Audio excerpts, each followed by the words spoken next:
매일 성경과 함께하는 오늘의 큐티 시간입니다. 1월 21일 오늘의 말씀은 마태복음 2장 1절에서 12절입니다. 헤롯 왕 때에 예수께서 유대 베들레헴에서 나심에 동방으로부터 박사들이 예루살렘에 이르러 말하되 유대인의 왕으로 나시니가 어디 계시냐? 우리가 동방에서 그의 별을 보고 그에게 경배하러 왔노라 하니 헤롯 왕과 온 예루살렘이 듣고 소동한지라.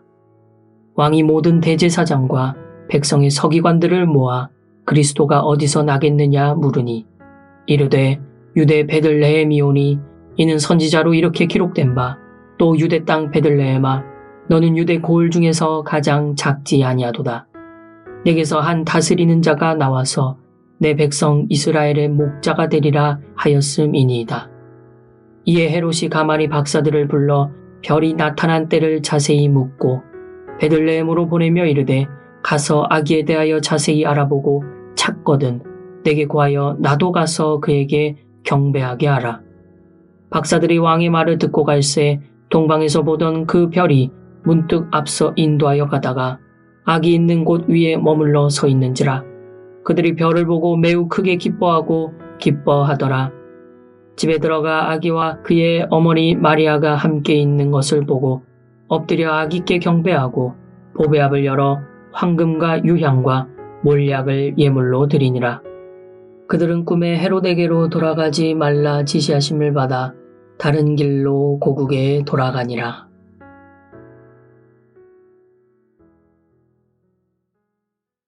주님께서 주신 소중하고 복된 날입니다. 오늘도 주님의 말씀을 따라 살기 위해 말씀 앞에 나오신 여러분을 환영하고 축복합니다. 오늘 묵상 본문은 마태복음 2장 1절부터 12절까지 말씀입니다. 예수님이 태어나시던 때의 구체적인 정황에 이어 역사적 정황을 소개하고 있습니다. 예수님은 헤롯 대제라 불리는 헤롯 왕 때 베들레헴에서 태어나셨습니다. 동방으로부터 온 박사들은 점성술사들로서 왕의 탄생을 알리는 별을 따라 예루살렘에 와서 유대인의 왕으로 태어나신 이가 어디에 계시냐고 물었습니다. 이에 헤롯을 비롯한 예루살렘 사람들은 크게 놀라고 당황했습니다. 헤롯이 엄연히 왕으로 유대를 다스리고 있었는데 새로운 왕이 어디 계시냐고 물어보았기 때문입니다. 당황한 헤롯은 대제사장과 서기관들을 불러 모아 그리스도가 어디서 태어나겠는지를 물었고 대제사장과 서기관들은 유대 땅 베들레헴에서 그리스도가 태어나실 것이라는 미가서의 예언을 인용하며 베들레헴이라고 답합니다. 5절과 6절 말씀입니다. 이르되 유대 베들레헴이오니 이는 선지자로 이렇게 기록된 바 유대 땅 베들레헴아 너는 유대 고을 중에서 가장 작지 아니하도다. 내게서 한 다스리는 자가 나와서 내 백성 이스라엘의 목자가 되리라 하였음이니이다. 이에 헤롯은 박사들을 불러 베들레헴에서 그리스도가 태어나실 것이라고 알려주며 별이 나타난 때를 묻습니다. 이는 왕으로 태어난 그리스도의 나이를 파악하기 위한 것이었습니다. 이어 헤롯은 박사들에게 아이를 찾거든 자신도 경배하러 올 테니 알려달라고 부탁하지만 그의 진짜 목적은 경배가 아니라 태어난 그리스도를 살해하는 데 있었습니다. 그러나 그의 음모는 실패하고 맙니다. 베들레헴으로 가는 길에 동방에서 보았던 별이 박사들을 인도해 아기가 있는 집으로 인도했고 박사들은 아기 예수님께 경배하고 준비해온 황금과 유향과 몰약을 예물로 드렸습니다.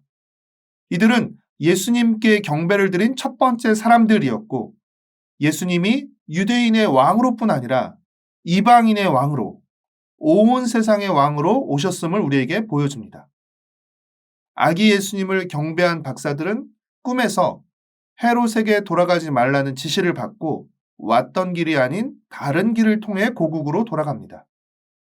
동방에서 그들을 베들레헴까지 인도하신 하나님이 그들이 되돌아가는 길도 인도하신 것입니다. 사랑하는 성도 여러분, 예수님은 이 땅에 새로운 나라, 하나님 나라를 가져오시는 왕으로 오셨습니다. 진정한 왕이신 예수님의 출생에 오늘 본문은 사람들이 보여주는 두 가지 반응이 나타납니다. 첫 번째는 동방 박사들이 보여준 반응으로서 그들이 왕이신 예수님께 보인 반응은 경배였습니다. 두 번째는 헤롯이 보여준 반응으로서 그가 왕이신 예수님께 보인 반응은 거부와 적대감이었습니다. 왜 헤롯은 그와 같은 거부와 적대적인 반응을 보인 것입니까? 자신의 왕됨을 포기하고 싶지 않았기 때문입니다. 그랬기에 그는 예수님을 죽여서라도 자신의 왕됨을 계속 지키려 했던 것입니다. 종교 지도자들과 서기관들도 사실 헤롯과 크게 다르지 않았습니다.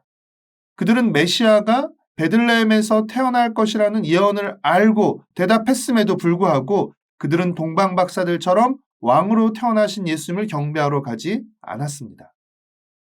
사랑하는 성도 여러분, 우리 중 헤롯처럼 예수님을 거부하거나 적대적인 반응을 보이는 사람은 없을 것입니다.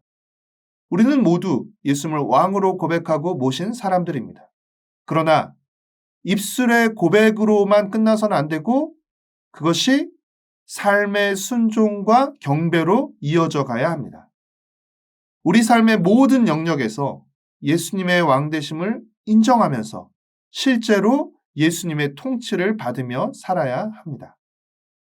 왕이신 예수님의 통치를 받고 목자이신 예수님의 인도를 따르며 예수님을 경배하는 복된 하루하루를 살아가시길 축복하고 소망합니다. 기도하겠습니다. 사랑하는 주님, 주님이 저의 왕과 목자이심을 고백하며 주님을 찬양합니다.